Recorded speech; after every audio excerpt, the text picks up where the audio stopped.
₱1,000,000 para sa isang babaeng hindi na makakalakad. Napakamahal naman yatang bayad niyan para sa 5 taon, Tristan. Pagkatapos nating makuha ang perang yan, itapon mo na ang basurang yan sa kalsada. Hindi tayo charity para mag-alaga ng lumpong walang silbi habang buhay. Ang boses ni Aling Amalia ay parang matalas na kutsilyo na humiwa sa katahimikan ng gabi. Sa loob ng madilim at masikip na bodega na nagsisilbing pansamantalang silid ni Talisa, tila tumigil ang pag-ikot ng mundo. Ang hangin na pumapasok sa maliit na siwang ng bintana ay naging kasing lamig ng yelo na nunuot sa kanyang balat, nagpapatahimik sa bawat hibla ng kanyang pagkatao. Dahan-dahang ibinaba ni Talisa ang kanyang mga kamay sa kanyang kandungan. Hawak niya ang isang puting panyo, isang pirasong tela na naging saksi sa kanyang puyat at pagod sa loob ng nakalipas na mga gabi. Sa gitna ng panyo, maingat niyang binuburdahan ang mga titik na T at tiyam Talisa at Tristan na napapalibutan ng maliliit na asul na bulaklak. Iyon sana ang kanyang sorpresa para sa kanilang ika-5 anibersaryo. Bukas, ang araw kung kailan plano sana niyang ibigay ang lahat ng kanyang pinaghirapang ipon para sa kanilang magiging bahay. Naramdaman niya ang isang pamilyar na kirot sa kanyang hinlalaki. Dahil sa gulat sa narinig, nabaon ang karayom sa kanyang laman. Isang butil ng pulang dugo ang lumabas at mabilis na kumalat sa maputing tela, tila isang mantsa ng kataksilan na unti-unting lumalamon sa kanyang mga pangarap. Ngunit hindi siya dumaing. Wala ring tunog na lumabas sa kanyang mga labi. Ang tanging narinig lamang sa loob ng bodega ay ang marahas na pagpintig ng kanyang sariling puso na tila gustong kumawala sa kanyang dibdib. "Ma, naman, konting pasensya pa," narinig niyang sagot ni Tristan. Ang boses na yon, ang boses na dati ay nagbibigay sa kanya ng lakas at katiyakan, ngayon ay parang lason na, unti-unting pumapatay sa kanya. Kailangan nating makuha ang loob niya para pirmahan ang lahat ng transfer papers. Mahirap na kung magduda ang babaeng yan. Alam mo namang mautak din si Tali kahit papaano. Hayaan mo, kapag nasa atin na ang pera, dadalhin ko na si Beatrice sa bakasyon na ipinangako ko sa kanya. At si Tali, hahayaan ko na siyang mabulok kung saan niya gusto.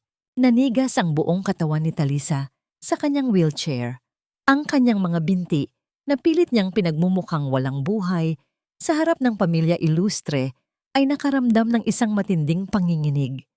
Ang kanyang lalamunan ay tila sinakal ng isang hindi nakikitang kamay, tuyot na tuyot at punong-puno ng pait. Hindi niya akalain na ang lalaking pinagsilbihan niya, ang lalaking pinaglaanan niya ng kanyang bawat sentimo at bawat patak ng pawis sa pananahi, ay tinitingnan lamang siya bilang isang puhunan para sa kaligayahan ng ibang babae. Naalala niya kung paano niya tiniis ang sakit ng kanyang likod sa maghapong pagkakayuko sa makina ng pananahi. Naalala niya kung paano niya tinipid ang sarili. Kahit pagkain ay binabawasan niya para lamang matiyak na may pambayad si Tristan sa kanyang mga utang at luho. At ang aksidenteng naglagay sa kanya sa upuang ito, ay naging paraan lamang pala para sa kanila upang lalo siyang sipsipan ng lakas at pera habang siya ay tila isang bilanggo sa sarili nilang pamamahay. Sa labas, narinig niya ang tunog ng mga baso na nagkakaumpugan, isang pagdiriwang para sa isang tagumpay na binuo sa ibabaw ng kanyang pagkawasak. Ang halakhak ni Beatrice, ang babaeng itinuring niyang matalik na kaibigan, ay umalinggaw-ngaw sa pasilyo, tila isang pangungutya sa kanyang kasalukuyang kalagayan. Ang bawat tawa ay parang isang sampal sa kanyang mukha, bawat salita ay parang isang pako na ibinabaon sa kanyang puso. Nanatiling nakatitig si Talisa sa madilim na sulok ng bodega. Ang kanyang mga mata ay nanunuyo, walang luhang lumalabas dahil ang sakit ay higit pa sa kayang ilabas ng pag-iyak. Sa kanyang isipan, naglalaro ang isang tanong na paulit-ulit na, Humahampas sa kanyang natitirang katinuan. Ito ba ang kapalit ng 5 taon ng aking katapatan? Ang maging isang basura sa paningin ng mga taong itinuring kong pamilya? Kasabay ng pag-ihip ng hangin na nagpabukas ng bahagya sa pinto ng bodega, pumasok ang isang kakarampot na liwanag mula sa sala. Doon, nakita niya ang anino ni Tristan at Beatrice na magkayakap, isang larawan ng kaligayahan na ninakaw mula sa kanyang sariling buhay. Sa sandaling iyon, ang takot at sakit sa puso ni Talisa ay unti-unting napalitan ng isang bagay na mas malamig at mas matigas kaysa sa bakal. Isinara niya ang kanyang mga mata at dahan-dahang itinuon ang kanyang atensyon sa kanyang mga binti. Sa ilalim ng makapal na kumot na nakatakip sa kanya, naramdaman niya ang isang maliit na paggalaw, isang lihim na siya lang ang nakakaalam. Kung ang pagmamahal ay naging bilangguan, ang puot ba ang magiging susi ng aking paglaya? Mabuti pa ay ibigay mo na sa akin ang passbook mo, Talisa. Para sa ikabubuti mo rin ito, para hindi ka na nahihirapan sa pag-iisip habang ganyan ang kalagayan mo. Ang boses ni Aling Amalia ay pumasok sa madilim na bodega bago pa man ang kanyang anino. Hindi ito ang boses ng isang ina na nag-aalala. Ito ay boses ng isang maniningil na walang awa. Humakbang siya palapit. Ang bawat tunog ng kanyang tsinelas sa sementadong sahig ay tila isang babala.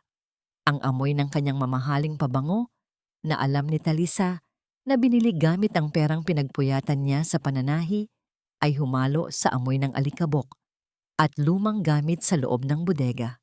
Mabilis na itinago ni Talisa ang panyong may mantsa ng dugo sa ilalim ng kanyang kumot. Nanatiling nakayuko ang kanyang ulo, ang kanyang mahabang buhok ay nagsisilbing tabing upang hindi makita ang nagbabagang galit sa kanyang mga mata. Sa bawat segundo ng katahimikan, tila mas lalong sumisikip ang bodega. Tila ba ang mga pader ay dahan-dahang lumalapit upang tuluyan siyang ipitin. Utang na loob mo sa amin ang buhay mo, Tali.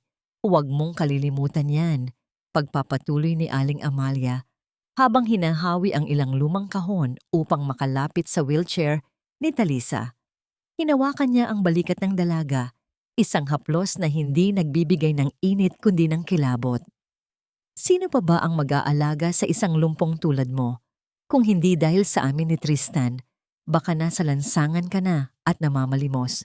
Kaya, huwag kang maging madamot sa maliit na tulong na hinihingi namin. Ang salitang utang na loob ay parang isang kadena na muling ibinalot sa leeg ni Talisa. Naalala niya ang araw na kinuha siya ni Aling Amalia mula sa bahay ampunan noong siya ay bata pa. Ang pangako ng isang pamilya na naging mitya ng kanyang habambuhay na pagsisilbi. Sa loob ng 5 taon, naging katuwang siya, naging tagabayad ng utang, at naging taming ng pamilya ilustre. Ngayong wala na siyang silbi sa kanilang paningin, ang 6 na dekadang pagmamalasakit ay biglang naglaho at napalitan ng paniningil. Nasa loob po ng lumang maleta ang passbook, Nay. Mahinang sagot ni Talisa. Ang kanyang boses ay sadyang ginawang nanginginig at mahina. Kailangan niyang maging maingat. Ang bawat salita ay dapat tumugma sa papel ng isang babaeng nawalan na ng pag-asa. Bago pa man makasagot si Aling Amalia, bumukas muli ang pinto at pumasok si Beatrice. Nakasuot ito ng isang kulay pulang bestida na hapit sa kanyang katawan. Ang kanyang mukha ay puno ng kolorete na tila ba pupunta sa isang malaking pagtitipon.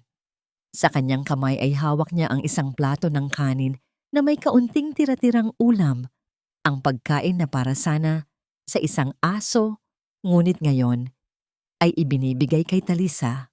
Eto na ang hapunan mo, Tali. Pasensya ka na, medyo malamig na. Busy kasi kami sa pagpaplano para sa susunod na buwan, sabi ni Beatrice na may kasamang mapang uyam ng ngiti. Ipinatong niya ang plato sa isang lumang silya sa tabi ni Talisa, ngunit sinadya niyang bitawan ito ng hindi maayos. Ang plato ay tumagilid at ang kanin pati na Ang sarsa ng ulam ay kumalat sa maruming sahig ng bodega. Ang tunog ng pagbagsak ng plato ay umalingaw-ngaw sa apat na sulok ng silid, tila isang hudyat ng katuwaan para sa dalawang babaeng nasa harap ni Talisa. Ay, pasensya na. Ang tanga ko naman. Kunwaring gulat na sabi ni Beatrice, bagaman ang kanyang mga mata ay nagniningning sa katuwaan.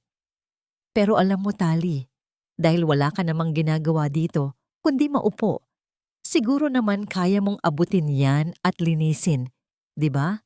Sayang naman ang pagkain, grasya yan. Tumingin si Aling Amalia kay Beatrice at pagkatapos ay kay Talisa. Imbes na pangaralan ng kasama, isang maikling tawa ang kumawala sa kanyang mga labi. Tama si Beatrice, Tali. Huwag mong ugaliing maging tamad o dahil lang hindi ka na makalakad. Pulutin mo yan. Pagkatapos ay ibigay mo sa akin ang susi ng maleta mo. Tumalikod ang dalawa, iniwan ang pinto ng bodega na bahagyang nakabukas upang pumasok ang malamig na hangin ng gabi. Naiwan si Talisa na nakatitig sa pagkaing nakakalat sa sahig. Ang sarsa ay unti-unting kumakapit sa semento. Tila ba tinatawanan ang kanyang kalagayan. Dahan-dahang ibinaba ni Talisa ang kanyang kamay mula sa wheelchair. Ang kanyang mga daliri ay humawak sa malamig na sahig. Sa dilim, ang kanyang mukha na dati ay puno ng amo ay unti-unting nagbago. Ang bawat pagsubok na ipahiya siya, ang bawat panggigipit sa kanyang pagkatao ay nagiging gatong sa isang apoy na matagal na niyang kinikimkim. Hindi siya gumalaw upang pulutin ang pagkain para kainin. Sa halip, kumuha siya ng isang maliit na piraso ng kanin at naramdaman ang lagkit nito sa kanyang balat. Sa kanyang isipan, hindi na ito pagkain. Ito ay simbolo ng bawat dumi na ipinahid nila sa kanyang dangal. Narinig niya ang boses ni Tristan mula sa sala. Tinatawag si Beatrice ng may lambing.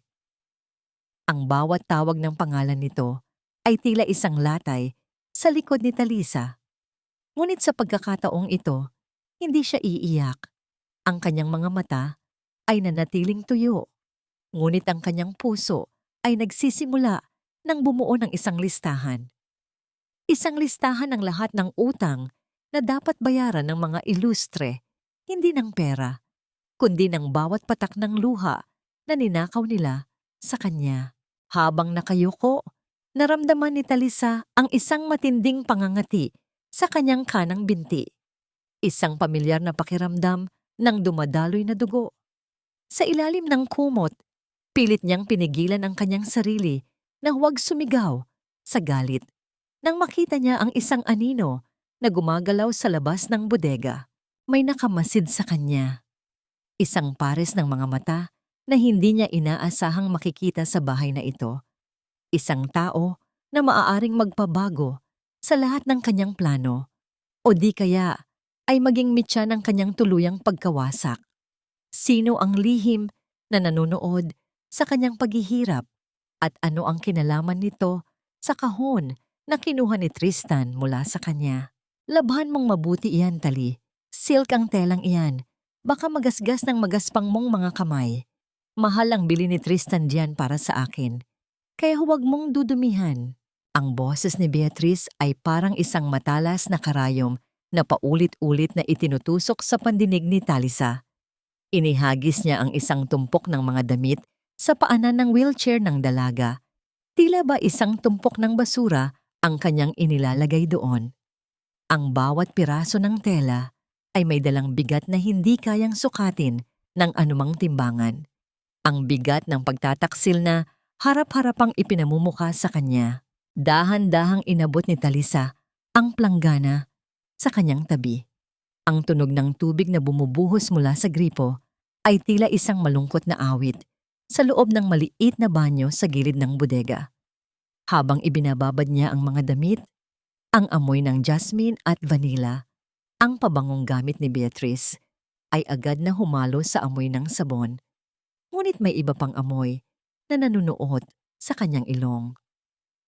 Isang amoy na kayang kilalanin ni Talisa kahit nakapikit siya. Sandalwood. Ang pabangong ibinigay niya kay Tristan noong nakaraang Pasko, ang pabangong pinag-ipunan niya ng ilang buwan para lamang mapasaya ang lalaking mahal niya. Ang pagsasama ng dalawang amoy na yon sa iisang damit ay parang isang laso na direktang pumasok sa kanyang puso. Ang kanyang mga kamay, na dati ay sanay sa paghawak ng pinakamahalagang sinulid, ngayon ay nanginginig sa ilalim ng tubig. Naramdaman niya ang hapdi ng sabon sa kanyang mga sugat sa daliri. Ngunit mas matindi ang hapdi ng katotohanang ang mga damit na ito ay naging saksi sa bawat sandali ng pagtataksil ng 2 taong pinakamalapit sa kanya. Pinagmasdan ni Talisa ang mga bula ng sabon na nabubuo sa kanyang mga palad. Ang mga ito ay tila maliliit na mundo na kumikinang sa ilalim ng bumbilya. Maganda at makulay sa labas, ngunit hungkag at madaling maglaho sa loob. Isang dampi lamang at sasabog ang mga ito. Walang iniiwan kundi basang bakas sa hangin, gaya ng kanyang mga pangarap. Gaya ng 5 taong ibinigay niya sa isang lalaking ang tanging alam ay kumuha ngunit hindi marunong magpahalaga. Bakit ba ang bagal mo? Singhal ni Beatrice na biglang sumulpot sa pintuan, may hawak na baso ng malamig na juice. Kung alam ko lang na ganito kakatamad, sana ay hinayaan na lang ni Tristan na mabulok ka sa ospital. Pasalamat ka at binibigyan ka pa namin ng pagkakataong makatulong dito sa bahay kahit palamunin ka na lang. Hindi kumibo si Talisa. Ipinagpatuloy niya ang pagkusot. Ang kanyang bawat galaw ay puno ng pagtitimpi na tila ba ang kanyang buong pagkatao ay isang bombang malapit ng sumabog. Ang kanyang lalamunan ay tila punong-puno ng bubog. Mahirap lumunok, mahirap huminga. Ang bawat salita ni Beatrice ay parang latay na humahagupit sa kanyang likuran. Ngunit alam niyang kailangan niyang manatiling matatag sa harap ng bagyong ito. Nang abutin ni Talisa ang isang bulsa ng maong na pantalon ni Beatrice upang tingnan kung may laman ito, naramdaman ng kanyang mga daliri ang isang matigas na papel. Dahan-dahan niya itong inilabas nang hindi nakikita ng kaaway. Isa itong kumpirmasyon ng isang appointment para sa isang laboratorio na may kinalaman sa pagbubuntis. Ngunit habang tinititigan niya ang pangalan sa itaas, ang kanyang puso ay tila tumigil sa pagtibok. Hindi pangalan ni Beatrice ang nakasulat doon, at lalong hindi ito pangalan ng sino mang kakilala niya sa bahay na ito. Ano yan? Ano ang hawak mo? Mabilis na tanong ni Beatrice. Ang kanyang boses ay biglang naging matalas at puno ng kaba. Tila ba isang magnanakaw na nahuli sa akto. Mabilis na ikinubli ni Talisa ang papel sa loob ng kanyang palad, kasama ang makapal na bula ng sabon.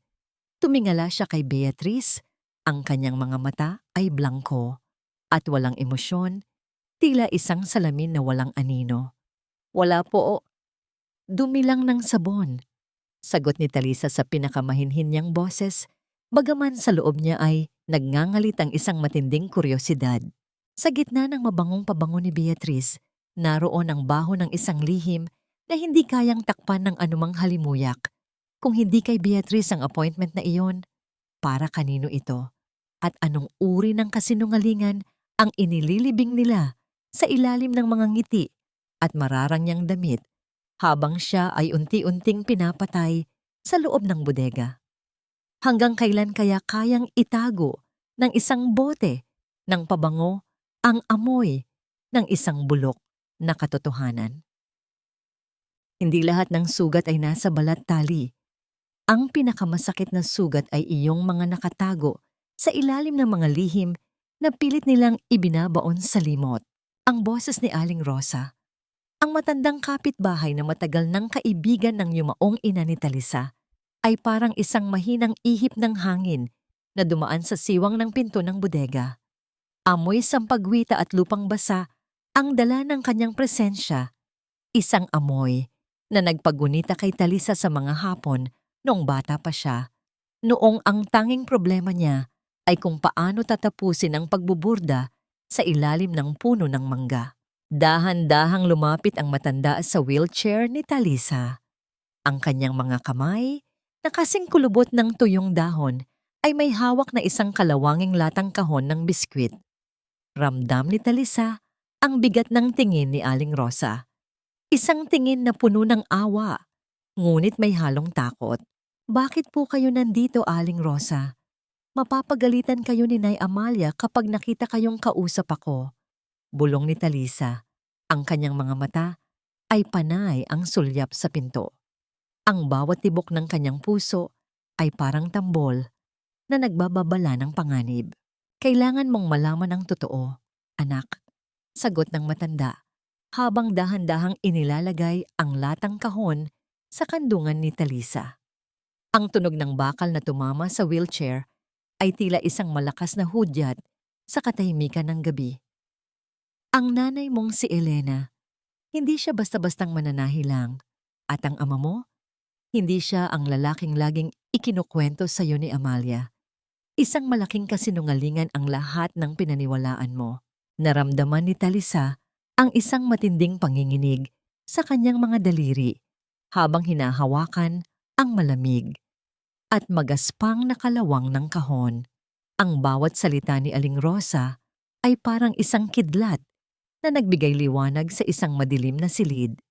Sa loob ng maraming taon, pinalaki siya ni Aling Amalia sa paniniwalang siya ay anak ng isang hamak na construction worker na namatay sa aksidente at dapat siyang maging habambuhay na mapagpasalamat dahil kinupkop siya ng mga ilustre. Anong ibig ninyong sabihin? Tanong ni Talisa. Ang kanyang boses ay halos hindi marinig. Sino po ba ang tatay ko?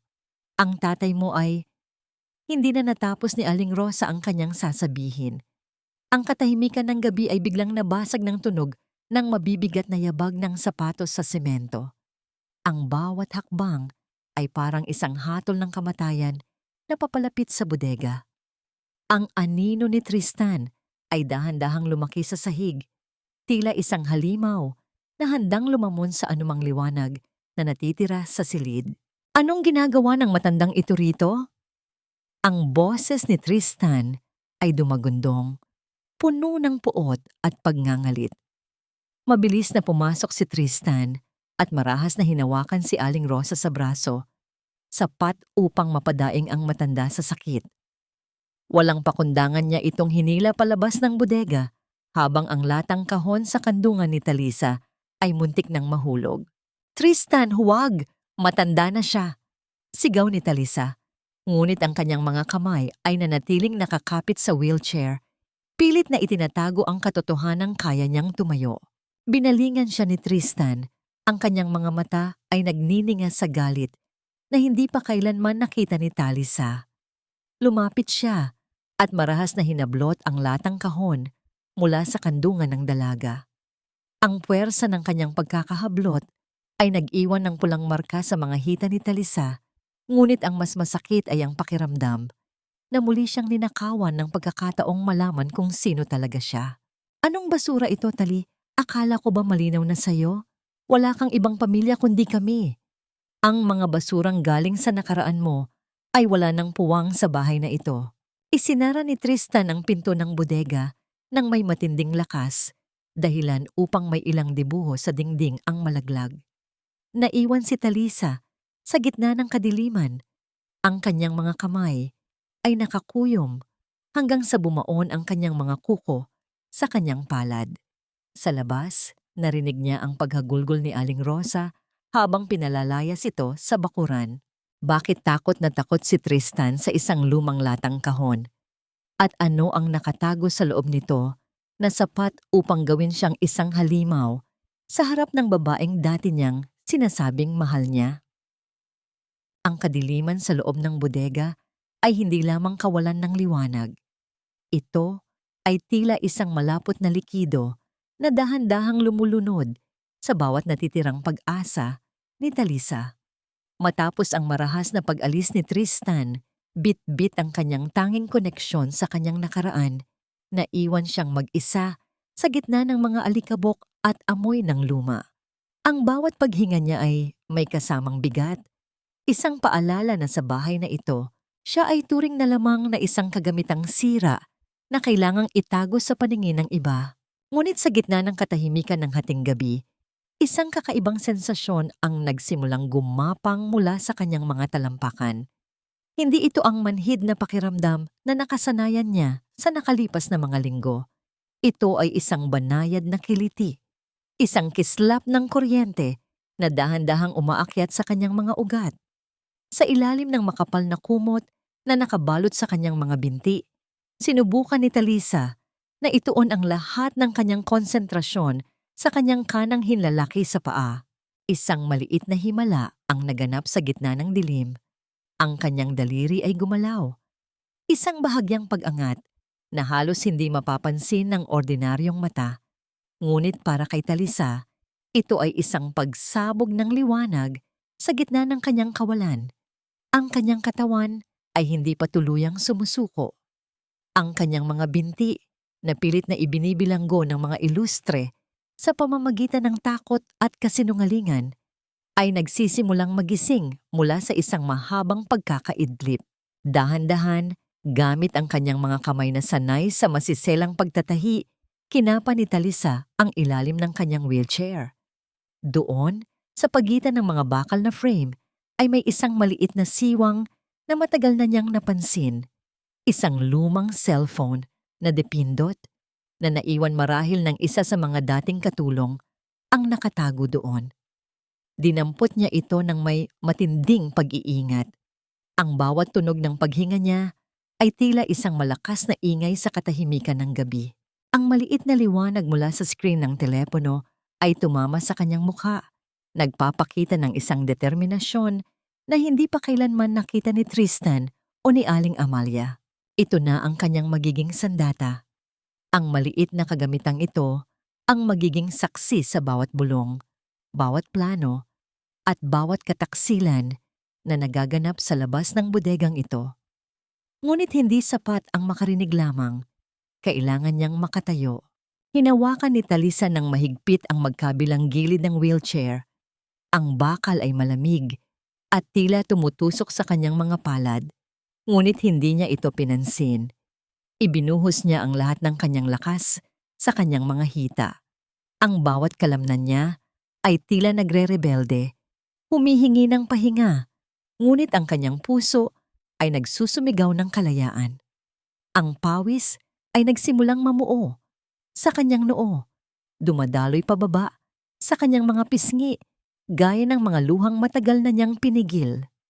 1, 2, 3. Sa loob ng 3 segundo, ang mundo ni Talisa ay nagbago.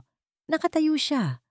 Ang kanyang mga paa ay nakalapat ng matatag sa malamig na semento ng bodega. Ang pakiramdam ng bigat ng kanyang sariling katawan na kinakarga ng kanyang sariling mga binti ay isang kaligayahang halos ikaputok ng kanyang dibdib. Sa 3 segundong yon, hindi siya ang lumpong sitali na kinakaawaan at hinahamak. Siya ay isang babaeng handang bawiin ang lahat ng ninakaw sa kanya. Ngunit ang kaligayahang iyon ay biglang naputol nang marinig niya ang isang pamilyar na tunog sa labas. Ang pag-ikot ng susi sa kandado ng pinto ng bodega ay bumasag sa katahimikan ng gabi. Ang bawat pagpihit ng bakal ay tila isang babala na papalapit na ang panganib. Hindi pa nakakabalik si Talisa sa kanyang pagkakaupo nang bumukas ang pinto. Ang liwanag mula sa pasilyo ay biglang pumasok sa silid, nagpapakita ng isang figura na nakatayo doon, si Aling Amalia na may hawak na baso ng tubig at isang tray ng gamot ay napatigil sa gitna ng pintuan. Ang kanyang mga mata ay nanlaki. Ang baso sa kanyang kamay ay bahagyang nayanig. Habang nakatitig sa kanyang nakikita, nakatayo si Talisa sa gitna ng dilim. Ang kanyang mga mata ay direktang nakatitig sa babaeng naging dahilan ng kanyang paghihirap. Ang lihim na pilit niyang itinago ay biglang nabunyag sa pinakamapanganib na pagkakataon. Ang liwanag mula sa pasilyo ay tila isang mapanghusgang daliri na tumuturo sa bawat lihim na pilit itinatago ni Talisa. Sa gitna ng bodega, nanigas ang kanyang buong katawan habang ang kanyang mga mata ay nakatitig sa gulantang na mukha ni Aling Amalia. Ang katahimikan ay naging kasing bigat ng bakal punong-puno ng tensyon na tila ba ang bawat butil ng alikabok sa hangin ay huminto sa paggalaw. Tali, nakatayo ka? Ang boses ni Aling Amalia ay nanginginig, hindi dahil sa tuwa, kundi dahil sa isang uri ng takot na hinaluan ng matinding pagdududa. Ang baso ng tubig sa kanyang kamay ay bahagyang tumagilid, at ang ilang patak ng tubig ay bumagsak sa semento, tila ba mga luhang hindi para sa kaligayahan. Bago pa man makahakbang ang matanda, mabilis na binitiwan ni Talisa ang kanyang pagkakahawak sa gilid ng wheelchair. Pinabagsak niya ang kanyang sarili sa upuan nang may lakas na naging sanhi ng isang mapurol na tunog ng bakal na tumama sa semento. Ang kanyang mga binti ay binitay niya nang walang buhay, tila ba mga sanga ng tuyong kahoy na muling nawalan ng lakas. Nay, akala ko po ay gumalaw ang mga paa ko. Hikbi ni Talisa. Ang kanyang boses ay puno ng pait at desperasyon. Iniyuko niya ang kanyang ulo at nagsimulang hagulhulin ang kanyang mga binti.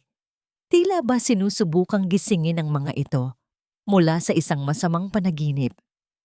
Sinubukan ko pong tumayo dahil akala ko ay magaling na ako, pero bumagsak lang po ako.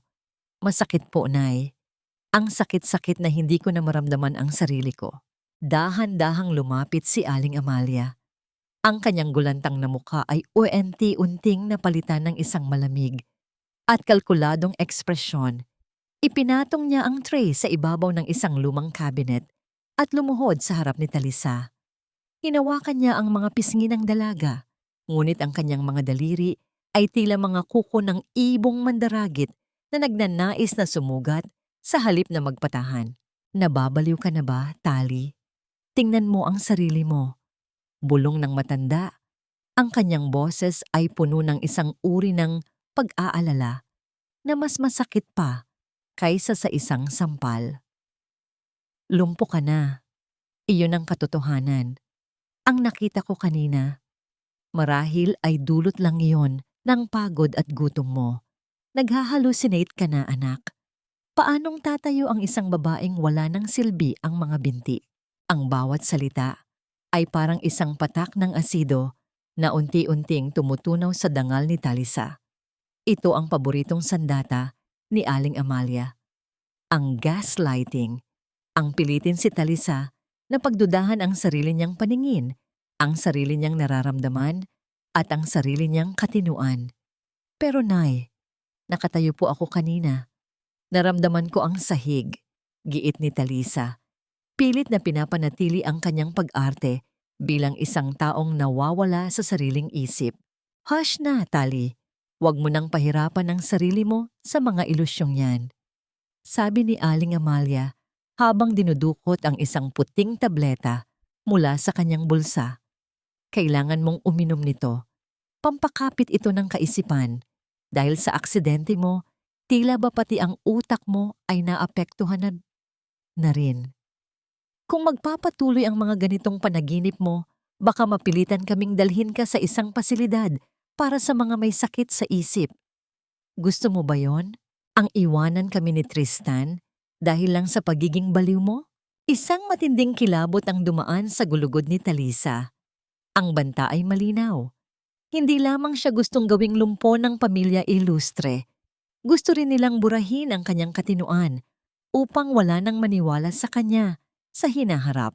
Inabot ni Aling Amalia ang baso ng tubig at ang tableta sa mga labi ni Talisa. Ang kanyang mga mata ay nakatitig ng matalim, tila ba binabantayan ang bawat paggalaw ng lalamunan ng dalaga. Walang nagawa si Talisa kundi tanggapin ang gamot. Naramdaman niya ang pait nito sa kanyang dila, isang pait na kasing tindi ng kanyang puot. Ubusin mo ang tubig, Tali. Matulog ka na. Huwag mo nang subukang tumayo muli dahil baka sa susunod, hindi lang ang mga binti mo ang mawalan ng buhay. Huling bili ng matanda bago siya lumabas at muling ikinandado ang pinto. Nang muling bumalik ang kadiliman sa bodega, mabilis na isinuka ni Talisa ang tableta na itinago niya sa ilalim ng kanyang dila. Pinanood niya ang puting gamot na dahan-dahang natutunaw sa isang basang sulok ng semento. Tila ba ang kanyang mga takot ay kasamang natutunaw doon. Ngunit sa gitna ng kanyang paghinga, napansin ni Talisa ang isang bagay na naiwan ni Aling Amalia sa ibabaw ng lumang cabinet. Isang maliit na papel na nalaglag mula sa tray. Dahan-dahang iginalaw ni Talisa ang kanyang wheelchair at pinulot ang papel. Ito ay isang resibo mula sa isang sanglaan.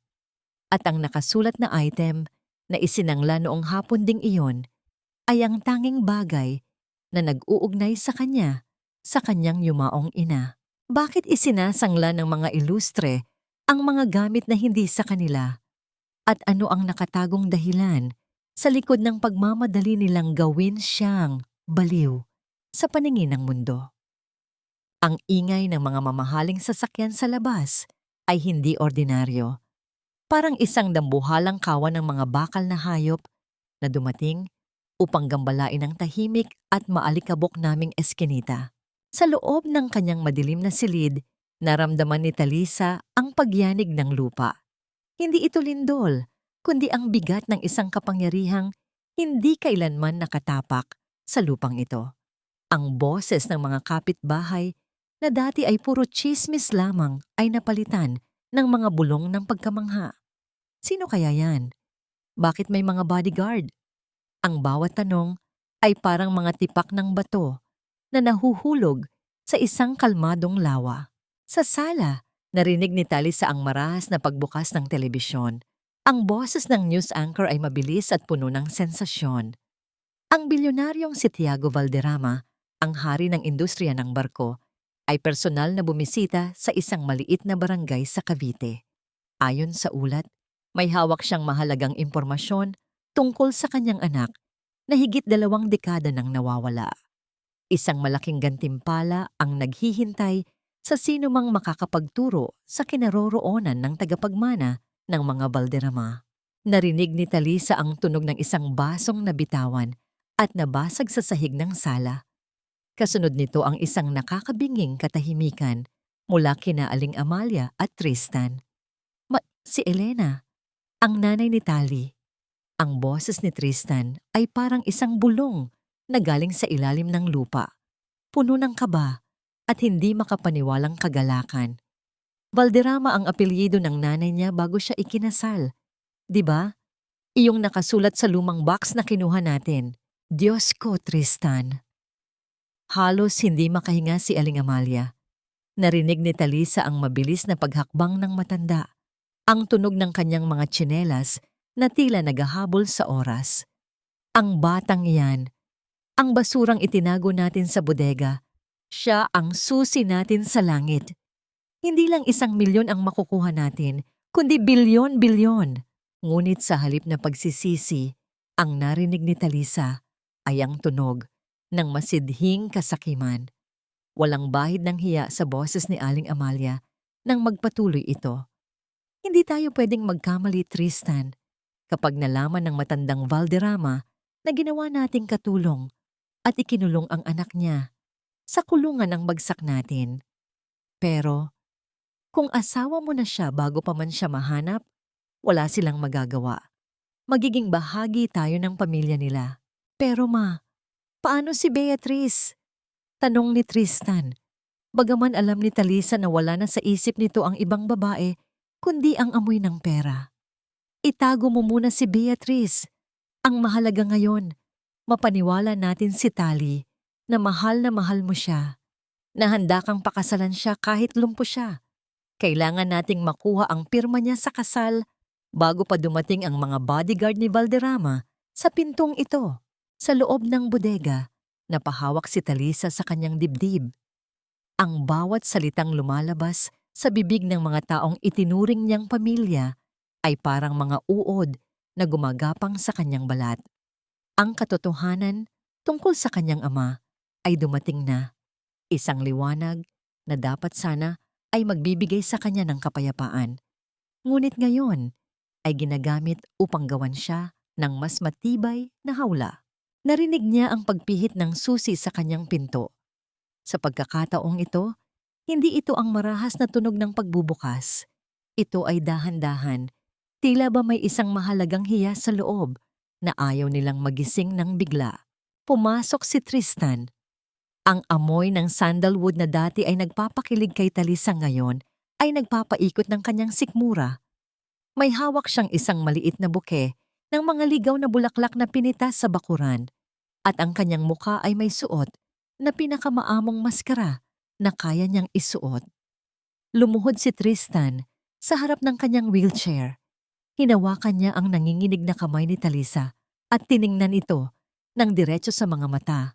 Ang kanyang mga mata ay tila basang-basa ng huwad na pagsisisi.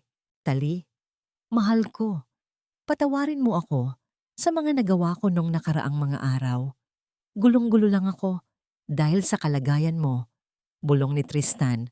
Ang boses ay parang musikang pilit na inaayos ang tono. Pero naisip ko, hindi ko kayang mabuhay nang wala ka. Hindi mahalaga kung hindi ka na makalakad. Gusto kitang maging asawa.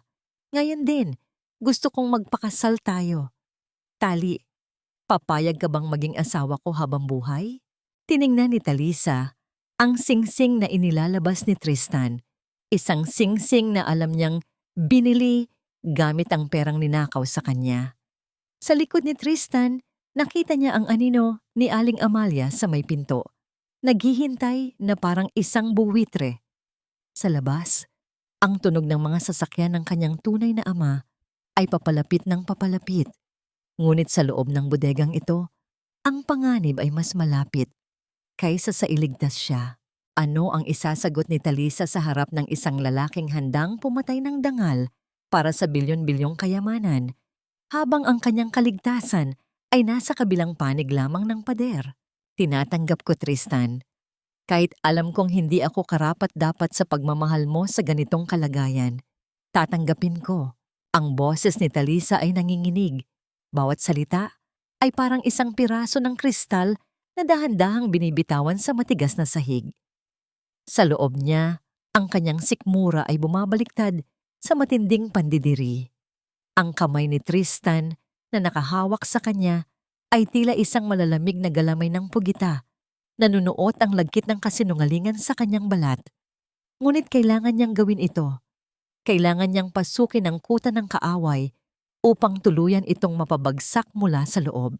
Narinig niya ang malakas na paghinga ng maluwag mula kay Aling Amalia sa may pintuan. Ang tunog ng pagkiskis ng mga palad ng matanda ay tila isang hudyat ng tagumpay ng isang negosyanteng nakakuha ng pinakamalaking kontrata sa kanyang buhay. Salamat sa Diyos, Tali. Alam ko, mahal ninyo ang isa't isa. Maghahanda na kami para sa isang mabilis na kasal. Hindi na natin kailangang magpatumpik-tumpik pa. Nang makaalis ang mag-ina upang magdiwang sa sala, naiwan si Talisa sa gitna ng katahimikan ng bodega. Ang dilim ay muling lumukob sa kanya, ngunit sa pagkakataong ito, hindi siya natatakot. Dahan-dahan niyang inilabis ang maliit na cellphone mula sa ilalim ng kanyang wheelchair. Ang malamlam na liwanag nito ay tila isang sulo sa gitna ng kakahuyan. Gamit ang nanginginig na mga daliri, tinawagan niya ang numerong nakita niya sa balita kanina, ang hotline para sa mga impormasyon tungkol sa nawawalang anak ni Tiago Valderrama. Sa ikatlong ring, isang baritono at seryosong boses ang sumagot. Hello, Valderrama Foundation. Anong maipaglilingkod namin? Gusto ko pong makausap si Mr. Tiago Valderrama. Bulong ni Talisa. Ang kanyang boses ay halos isang hininga na lamang. Sabihin ninyo sa kanya, ang anak ni Elena, ang batang may balat ng pulang rosas sa kanyang kanang balikat, ay buhay. Narinig ni Talisa ang biglang pagtahimik sa kabilang linya. Pagkatapos ng ilang sandali, isang boses na puno ng emosyon, isang boses na tila nagmula sa kailaliman ng 2 dekadang pangungulila, ang narinig niya. Sino ito? Nasaan ka? Papa! Ang salitang iyon ay kusang lumabas sa mga labi ni Talisa, kasabay ng isang mainit na luhang pumatak sa screen ng kanyang telepono. Huwag po kayong pupunta rito nang basta-basta. May balak silang masama. Hayaan ninyo akong tapusin ang laban na ito sa sarili kong paraan. Pero kailangan ko po ng tulong ninyo sa labas. Iyon ang simula ng isang lihim na alyansa. Sa bawat gabi na dumadaan, habang nagpaplano ang pamilya Ilustre para sa isang magarbo, ngunit huwad na kasal, si Talisa naman ay bumubuo ng sarili niyang hukbo sa dilim. Ang bawat impormasyon tungkol sa mga ilegal na transaksyon ni Tristan ay dahan-dahan niyang naipaparating sa labas. Ang bawat pangungutya ni Aling Amalia ay nagiging matibay na pundasyon ng kanyang paghihiganti. Ngunit ang katahimikan ni Talisa ay naging mitya ng hinala para kay Beatrice. Isang hapon, habang abala ang lahat sa pag-aayos ng mga dokumento, pumasok si Beatrice sa bodega bitbit ang isang tulyasi ng kumukulong tubig. Ang singaw nito ay sapat na upang mamula ang balat ng sino mang madidikit dito. Masyadong kalmado ang mukha mo para sa isang babaeng ikakasal, Tali, sabi ni Beatrice. Ang kanyang mga mata ay naniningkit sa selos at galit. Ang kanyang mukha ay tila isang maskara ng demonyo na pilit na itinatago sa likod ng kolorete. Minsan, iniisip ko kung talagang wala ka bang nararamdaman sa mga binti mo. O baka naman, niloloko mo lang kaming lahat. Dahan-dahang inilapit ni Beatrice ang mainit na tulyasi sa mga binti ni Talisa. Naramdaman ni Talisa ang init na nanunuot sa kanyang balat. Isang hapdi na tila ba binabalatan ang kanyang laman. Ang kanyang puso ay nagsumigaw na umiwas, na tumayo at itulak ang malupit na babae, ngunit nanatili siyang estatwa. Hindi niya iginalaw kahit isang himaymay ng kanyang kalamnan. Ang kanyang mga mata ay nanatiling nakatitig sa kawalan, walang bakas ng sakit, walang bakas ng takot. Isang patak ng kumukulong tubig ang tumalsik sa kanyang hita. Ang hapdi ay kasing tindi ng isang kagat ng apoy, ngunit nanatiling blangko ang kanyang mukha. Sa loob-loob niya, ang bawat hapdi ay isang paalala na malapit na ang katapusan ng kanilang paghahari-harian. Kita mo na? Tawa ni Beatrice, bagaman may halong pag-aalinlangan sa kanyang boses. Wala kang ngang silbi. Isang pirasong karne na lang ang mga binti mo.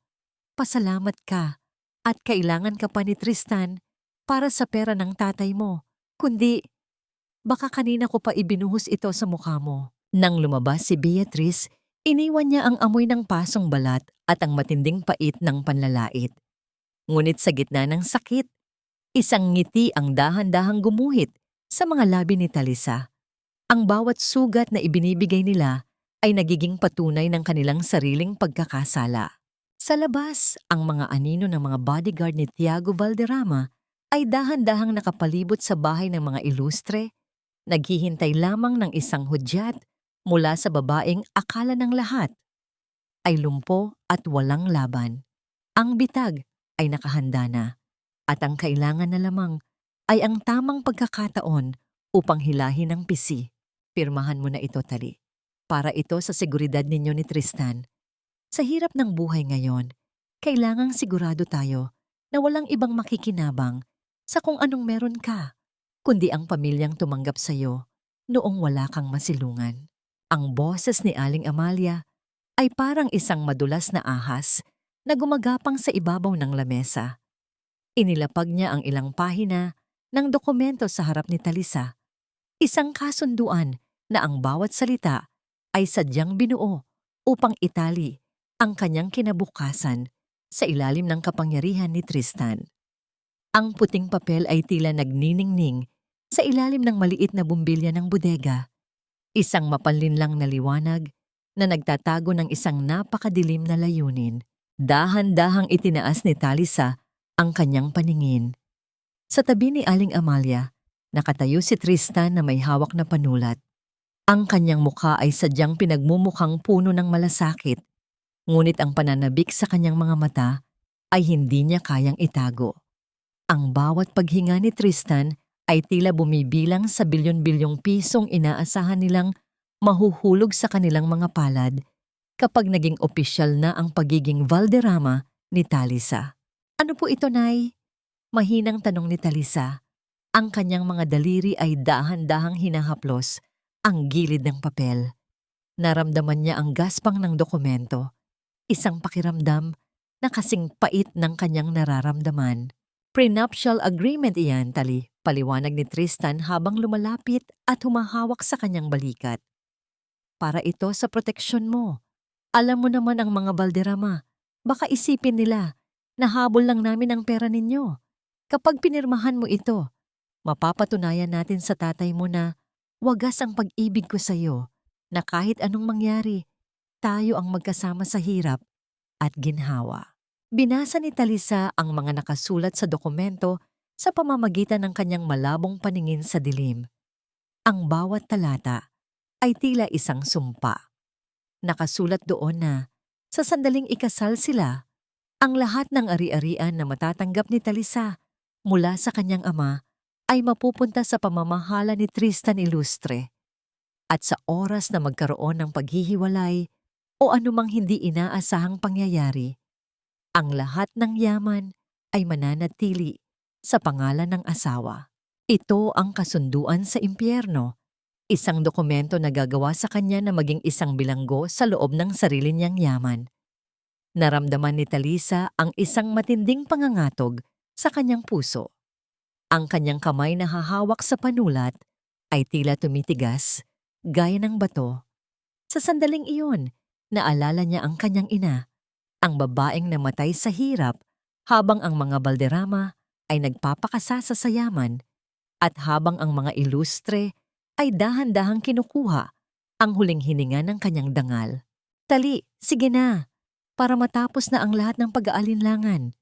Paghimok ni Aling Amalia, ang kanyang mga kuko ay dahan-dahang tumatama sa ibabaw ng lamesa. Tila isang orasan na mabilis na tumatakbo. Kinuha ni Talisa ang panulat. Ang bigat nito sa kanyang daliri ay parang isang dambuhalang troso. Tumingin siya kay Tristan, ang lalaking minahal niya ng higit pa sa kanyang sarili, ang lalaking pinaglaanan niya ng bawat sentimo ng kanyang pinaghirapan. Nakita niya ang isang maliit na ngiti na dahan-dahang sumisilip sa mga labi nito, isang nangiti ng isang mananalo sa sugal. Dahan-dahang inilapat ni Talisa ang panulat sa papel. Ang tunog ng tinta na kumakapit sa hibla ng dokumento ay tila isang huling hininga ng kanyang kalayaan. Isinulat niya ang kanyang pangalan nang may katatagan na ikinagulat ng mag-ina.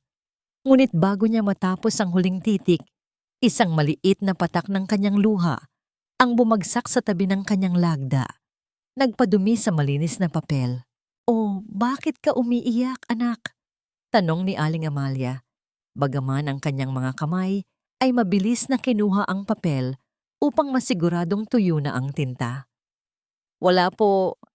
Masaya lang po ako dahil sa wakas, magiging ganap na tayong pamilya," sagot ni Talisa habang pinapahid ang kanyang luha. Tumingala si Talisa kay Aling Amalia. Sa pagkakataong ito, hindi niya itinuon ang kanyang paningin sa takot, kundi sa isang uri ng kapanatagan na nakakakilabot. Isang matamis at malamig na ngiti ang dahan-dahang gumuhit sa kanyang mga labi. Isang ngiti na nagpahinto sa kagalakan ni Aling Amalia sa loob ng ilang segundo. "Nay, sana po ay ingatan ninyo ang papel na yan, dahil iyan ang magiging saksi sa lahat ng mangyayari sa atin sa mga susunod na araw," bulong ni Talisa. Nang makaalis ang dalawa bitbit ang kanilang kayamanan, naiwan si Talisa sa gitna ng dilim. Hindi nila alam na sa bawat titik na isinulat niya, may isang lihim na mensahe siyang iniwan para sa kanyang ama na nakamasid sa bawat galaw ng pamilyang ito. Ang bawat pirma ay hindi tanda ng kanyang pagsuko, kundi ang mitya ng isang pagsabog na wawasak sa buong pundasyon ng pamilya Ilustre. Ngunit sa gitna ng kanyang plano, isang malakas na kalabog mula sa labas ng bahay ang narinig. Ang tunog ng marahas na pagtatalo ni Tristan at Beatrice ay umabot sa kanyang pandinig. Isang katotohanan ang biglang nabunyag na hindi kasama sa kanyang kalkulasyon. Ano ang sikretong itinatago ni Tristan kay Beatrice na maaring sumira Sa kasunduang kasi-sign lang ni Talisa. Buntis ako, Tristan. At hindi mo ako pwedeng itapon na parang basahan dahil lang sa lumpong iyan at sa bilyon-bilyon ng tatay niya. Akin ka at akin ang batang ito.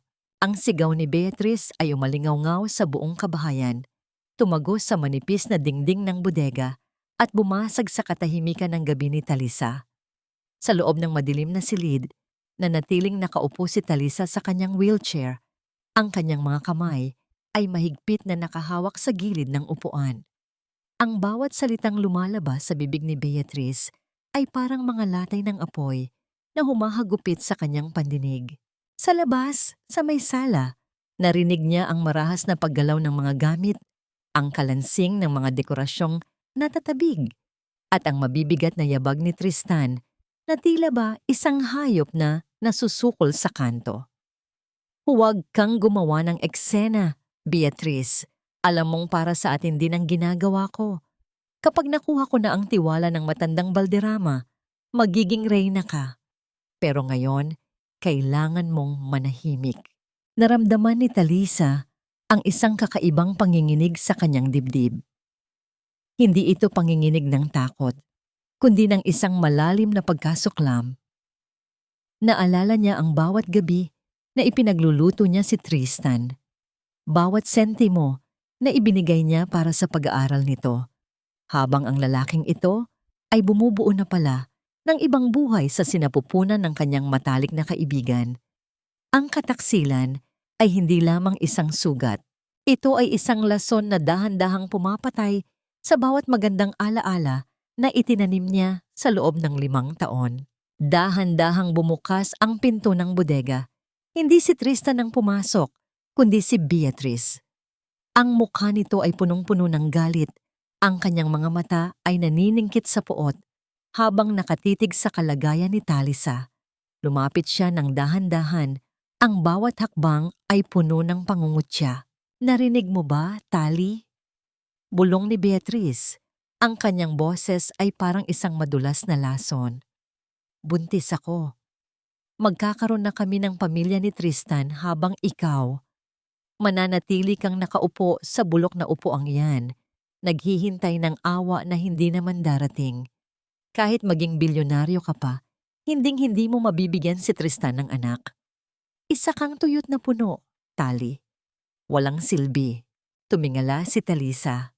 Sa gitna ng dilim, ang kanyang mga mata ay tila dalawang nagniningning na uling. Hindi siya nagsalita, ngunit dahan-dahan niyang itinaas ang kanyang kamay at hinawakan ang braso ni Beatrice.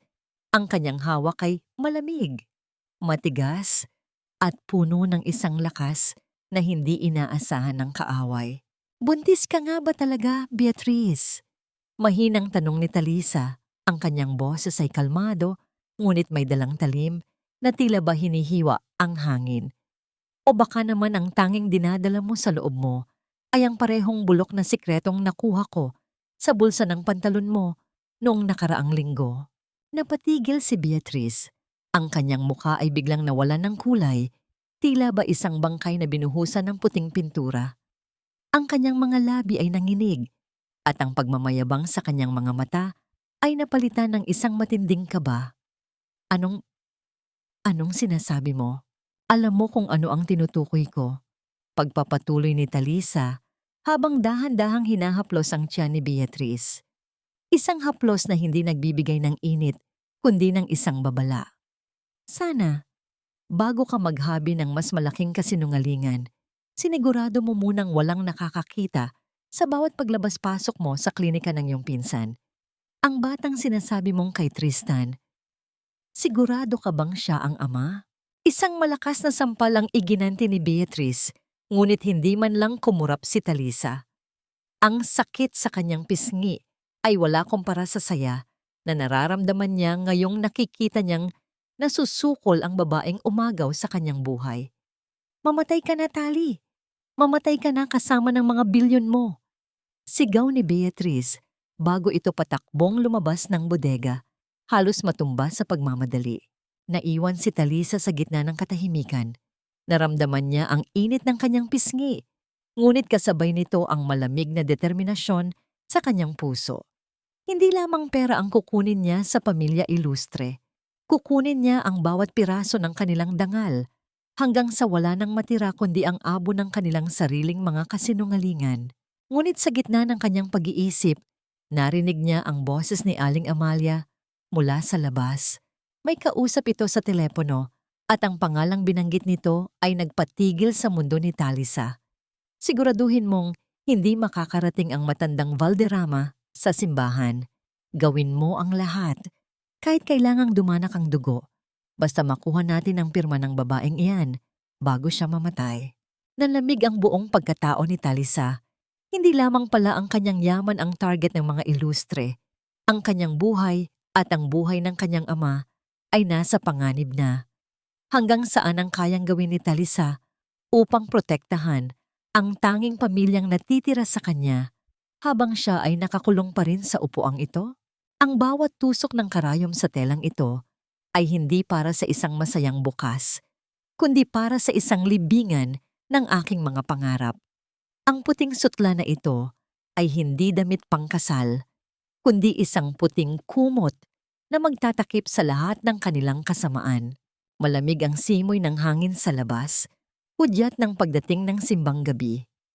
Sa malayo, naririnig ni Talisa ang mahinang tunog ng mga kampana ng simbahan na tila ba tumatawag sa mga kaluluwang ligaw.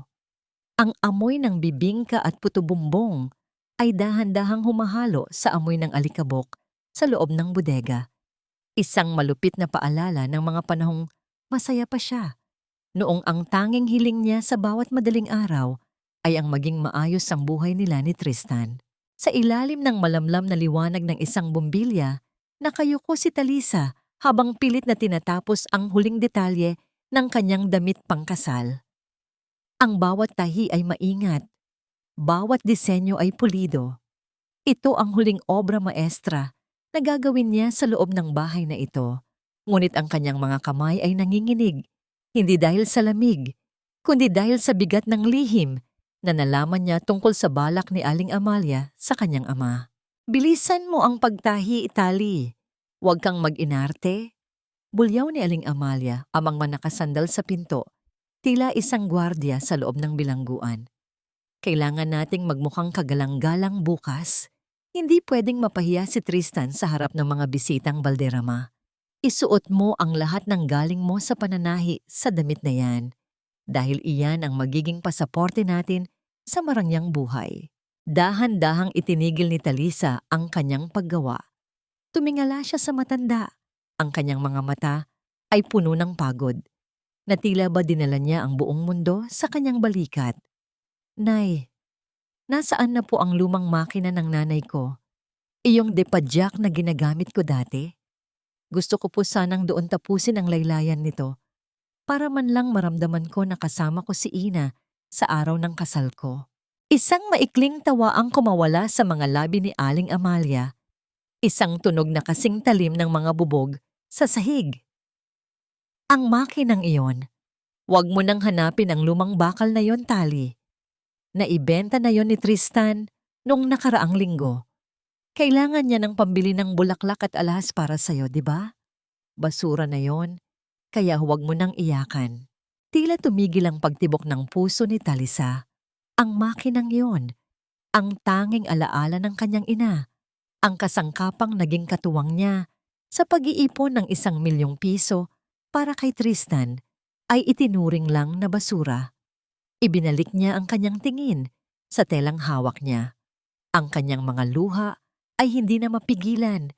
Dahan-dahang pumatak sa maputing sutla, tila mga perlas ng pait na nabaon sa bawat hibla ng damit. Ibinenta nila ang kanyang nakaraan upang pondohan ang kanilang mga kasinungalingan. Oh, bakit ka tumigil? Inis na tanong ni Aling Amalia. Tapusin mo na yan. Ang dami mo pang arte. Bukas na ang araw na hinihintay natin. Bukas, lahat tayo ay magiging bago. Opo, Nay. Bulong ni Talisa. Ang kanyang boses ay tila galing sa ilalim ng lupa. Bukas, lahat ay magbabago. Lahat tayo ay makakakuha ng nararapat para sa atin. Nang makaalis si Aling Amalia, Muling binalikan ni Talisa ang kanyang pananahi.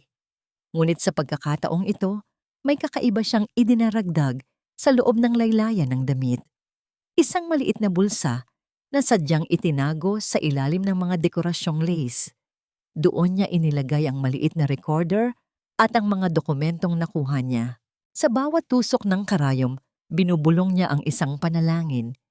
Hindi panalangin para sa isang masayang kasal, kundi panalangin para sa kaligtasan ng kanyang ama at para sa katarungang matagal nang ipinagkait sa kanya. Narinig niya ang tunog ng sasakyan ni Tristan na pumarada sa labas. Narinig niya ang masayang pagbati nito kay Beatrice sa sala. Ang bawat tawa nila ay parang mga tinik na bumaon sa kanyang puso. Ngunit sa halip na sumuko, ginamit niya ang sakit na yon upang higit na patibayin ang kanyang loob. Bukas, sa harap ng dambana, sa gitna ng malamig na madaling araw ng simbang gabi, matatapos na ang kanyang pagiging bilanggo. Ngunit sa gitna ng kanyang pagpaplano, isang hindi inaasahang katok ang narinig niya sa bintana ng bodega. Isang anino ang aninag niya sa labas. Isang tao na hindi dapat naroroon. Sino ang nangahas na lumapit sa kuta ng mga ilustre sa huling gabi bago ang kasal? At dala ba nito ang kanyang kaligtasan o ang kanyang tuluyang kamatayan? Malamig at tuyot ang hangin na sumalubong kay Talisa nang ilabas siya mula sa madilim na bodega patungo sa naghihintay na sasakyan. Ang madaling araw ay balot pa ng anino, ngunit ang simbahan ng San Sebastian ay nagliliyab na sa liwanag ng mga bombilya at makukulay na parol. Amoy insenso at sariwang mga bulaklak ang bumungad sa kanya pagpasok sa loob ng dambana. Isang bango na dapat sana ay nagbibigay ng kapayapaan, ngunit para kay Talisa, ito ay amoy ng isang marangyang libing. Nakaluklok si Talisa sa kanyang wheelchair. Suot ang puting sutla na siya mismo ang nagtahi sa gitna ng kadiliman. Ang bawat lace at borda ng kanyang damit ay tila mga galamay na yumayakap sa kanyang katawan. Itinatago ang bawat lihim na recorder at dokumentong nakatahi sa loob ng laylayan. Ang kanyang mga kamay ay nakapatong sa kanyang kandungan, malamig at tila walang buhay.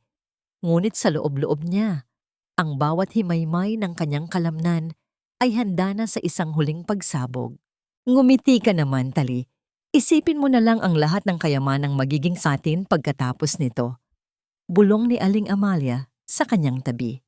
Ang matanda ay nagniningning sa suot nitong kulay gintong gown. Ang leeg at mga tenga ay puno ng alahas na alam ni Talisa na nagmula sa kanyang mga pinaghirapang ipon. Ang bawat kislap ng diamante sa katawan ng matanda ay tila isang pangungutya sa bawat patak ng pawis na ibinuhos ni Talisa sa loob ng 5 taon. Nagsimulang tumugtog ang organista ng isang malungkot at mabagal na kanta. Ang tunog ng mga pipa ng organo ay umalingaw-ngaw sa mataas na kisame ng simbahan, tila ba nagbibigay ng babala sa lahat ng naroroon. Dahan-dahang itinulak ni Tristan ang wheelchair ni Talisa sa gitna ng aisle. Ang bawat pag-ikot ng gulong sa marmol na sahig ay lumilikha ng isang mapurol na tunog na tila batibok ng pusong malapit ng huminto. Sa gilid ng kanyang mga mata, nakita ni Talisa ang mga bisita. Ang mga taong dati ay humahamak sa kanya, ngayon ay nakatingin ng may halong awa at paghanga kay Tristan. Napakabuting lalaki ni Tristan, maririnig ang mga bulong mula sa mga upuan. Kahit lumpo na ang mapapangasawa, hindi pa rin iniwan. Tunay na pag-ibig. Isang mapait na ngiti ang dahan-dahang gumuhit sa mga labi ni Talisa habang nakatitig sa likod ng ulo ni Tristan. Hindi nila alam na ang mabuting lalaki na kanilang hinahangaan ay ang siya ring demonyong pumatay sa kanyang kaligayahan. Nang makarating sila sa harap ng altar, naramdaman ni Talisa ang isang matalas na tingin mula sa dako ng mga madidilim na upuan sa likuran. Doon, sa ilalim ng anino ng isang malaking poste, nakita niya ang isang lalaking may kagalang-galang na tindig. Si Tiago Valderrama, ang kanyang ama. Ang kanilang mga mata ay nagtagpo sa loob ng isang saglit. Isang tingin na puno ng pangako sakit at paghihiganti. Naroroon ang kanyang ama, hindi bilang isang bisita, kundi bilang isang saksi sa paghuhukom na magaganap. Humarap si Tristan sa kanya, hawak ang kanyang mga kamay. Ang init ng palad nito ay tila nanunog sa balat ni Talisa. Tumingin ito sa kanya ng may huwad na pagsinta, ngunit sa likod ng mga matang iyon, nakita ni Talisa ang anino ng bilyon-bilyong pisong inaasahan nitong makuha. Napakaganda mo ngayon, Tali. Bulong ni Tristan. Ang kanyang boses ay parang musikang pilit na inaayos ang tono sa harap ng pari. Nagsimula ang seremonya. Ang boses ng pari ay umalingaw-ngaw sa loob ng simbahan. Binabasa ang mga salita tungkol sa katapatan at habambuhay na pagsasama. Ang bawat salita ay parang isang sampal sa mukha ni Talisa. Sa bawat sandali, naramdaman niya ang bigat ng recorder sa kanyang damit. Tila ba ito ay isang buhay na nilalang na naghihintay na magsalita. Tristan Ilustre, tinatanggap mo ba si Talisa Valderrama bilang iyong mapapangasawa sa hirap at sa ginhawa, sa sakit at sa kalusugan, hanggang sa kamatayan? Opo, Father. Buong puso ko siyang tinatanggap. Sagot ni Tristan ng walang pag-aalinlangan. Ang kanyang boses ay matatag at puno ng pagmamalaki. Lumingon ang pari kay Talisa. Ang buong simbahan ay biglang tumahimik. Ang tanging maririnig na lamang ay ang mahinang pag-ihip ng hangin sa mga bukas na bintana at ang mabigat na paghinga ni Aling Amalia sa likuran. Talisa Valderrama, tinatanggap mo ba si Tristan Ilustre bilang iyong mapapangasawa na mamahalin at paglilingkuran sa hirap at sa ginhawa, sa sakit at sa kalusugan, hanggang sa huling hininga ng iyong buhay? Tumingala si Talisa. Hindi siya agad sumagot. Ang kanyang mga mata ay nanatiling nakatitig sa krus sa itaas ng altar. Naramdaman niya ang bahagyang pagpisil ni Tristan sa kanyang kamay, isang babala na huwag siyang magkakamali.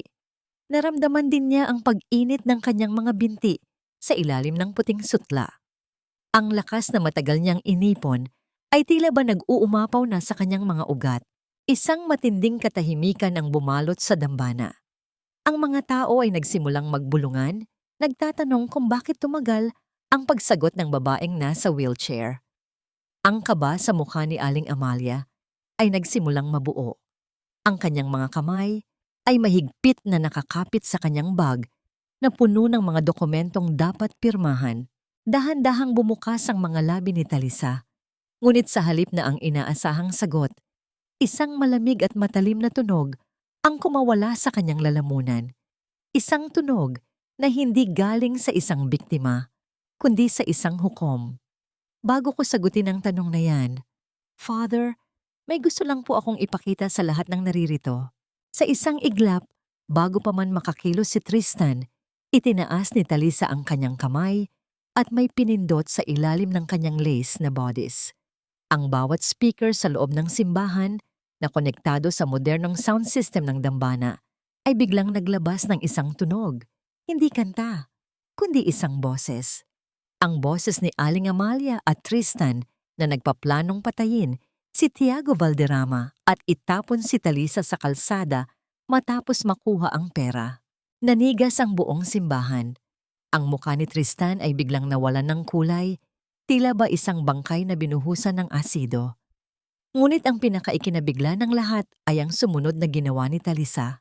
Dahan-dahan, sa harap ng daan-daang saksi at sa gitna ng nagngangalit na boses ng kataksilan na umaalingaw-ngaw sa mga pader, bumitaw si Talisa sa pagkakahawak ni Tristan. Inilapat niya ang kanyang mga paa sa marmol na sahig. At sa gitna ng mga sigaw ng pagkamangha, tumayo siya ng tuwid mula sa kanyang wheelchair. Walang katotohanan ang naririnig ninyo. Isang malaking kasinungalingan ang lahat ng ito. Sinisiraan lang kami ng babaeng yan dahil wala na siya sa katinuan. Ang sigaw ni Aling Amalia ay umalingaw-ngaw sa loob ng simbahan, tila isang desperadong hiyaw ng isang hayop na nasusukol sa gitna ng nagngangalit na apoy. Ang kanyang mukha na kanina ay punong-puno ng kagalakan ay biglang naging isang nakakatakot na maskara ng puot at takot. Ang bawat salita niya ay parang isang patalim na pilit na humihiwa sa katotohanang kasasabi pa lamang ng mga speaker ng dambuhala. Ngunit sa gitna ng kanyang pagsigaw, ang mga tao sa loob ng simbahan ay nanatiling tahimik. Ang kanilang mga mata ay nakatitig ng may pandidiri sa mag-inang ilustre. Sa harap ng altar, nakatayo si Talisa ng tuwid, ang kanyang puting damit pangkasal ay dahan-dahang humahalik sa marmol na sahig. Wala na ang nanginginig na babae sa wheelchair. Wala na ang lumpong walang silbi na turing ni na Tristan. Ang bawat hibla ng kanyang pagkatao ay nag-uumapaw sa isang uri ng kapangyarihang nanggaling sa 5 taon ng pagtitiis at pananahimik. Tumingin siya ng diretso kay Tristan. Ang kanyang mga mata ay tila 2 talim na pilit na bumabaon sa kaluluwa ng lalaking nagtaksil sa kanya. Tali, paanong nangyari ito? Ang boses ni Tristan ay halos pabulong na lamang. Ang kanyang mga labi ay nanginginig at ang kanyang mga kamay ay hindi malaman kung saan ilalagay. Sinubukan niyang humakbang palapit kay Talisa, ngunit sa isang iglap, isang matunog na sampal ang dumapos sa kanyang pisngi. Ang tunog ng palad ni Talisa na tumama sa balat ni Tristan ay naging hudyat ng pagtatapos ng kanilang huwad na relasyon. Hindi ito isang sampal ng galit lamang.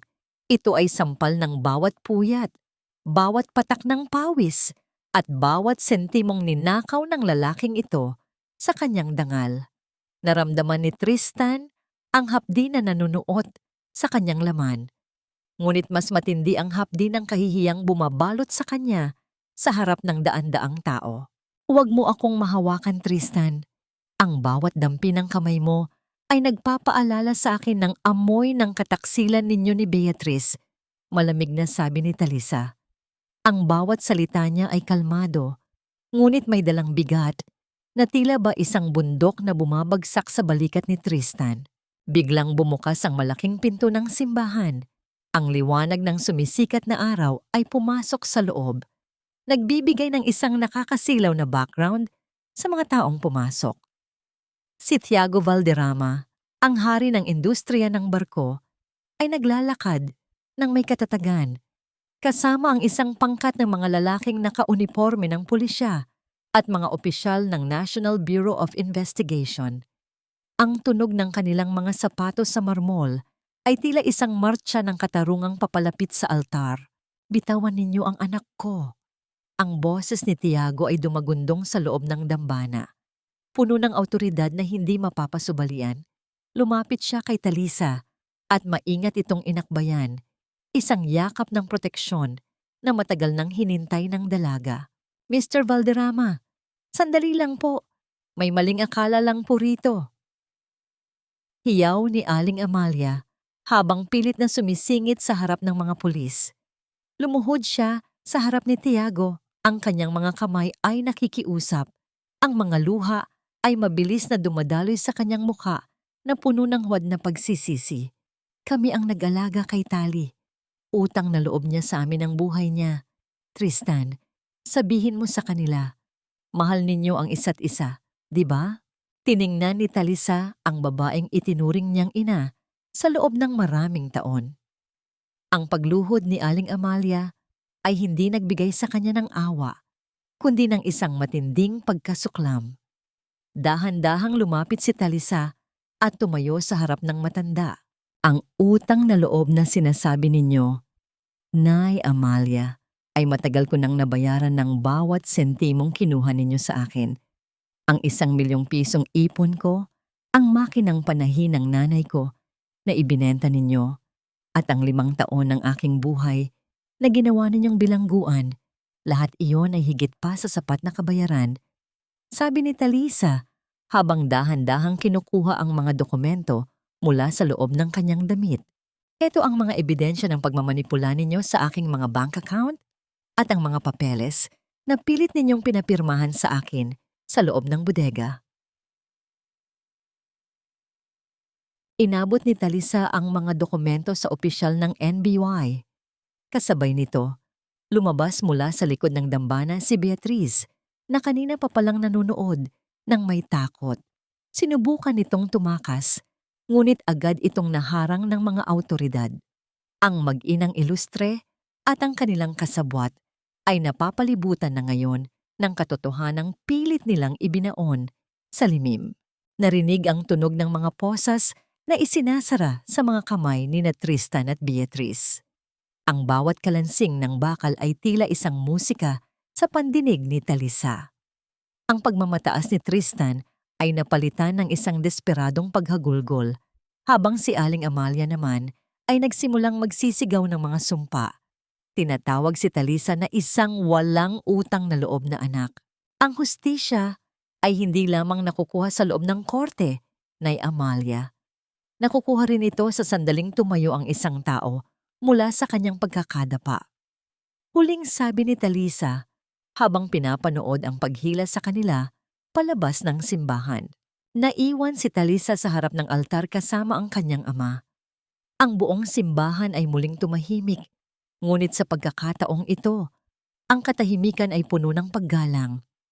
Ang bigat sa kanyang dibdib ay dahan-dahang naglalaho, pinalitan ng isang uri ng gaan na hindi niya kailanman naramdaman. Ngunit sa gitna ng kanyang tagumpay, naramdaman ni Talisa ang isang mahinang paghila sa kanyang damit. Isang maliit na bata, marahil ay isa sa mga choir member, ang lumapit at may ibinigay sa kanya. Isang bagay na hindi niya inaasahang makikita pa muli. Isang bagay na magdadala sa kanya sa isang bagong pagsubok na hindi niya napaghandaan. Ano ang bagay na ito na nagmula sa kanyang nakaraan? At paano nito babaguhin ang kanyang pananaw sa kapatawarang akala niya ay hindi niya kayang ibigay? Ang katarungan ay parang isang malamig na tubig na dahan-dahang bumuhos sa nagbabagang apoy ng aking puso.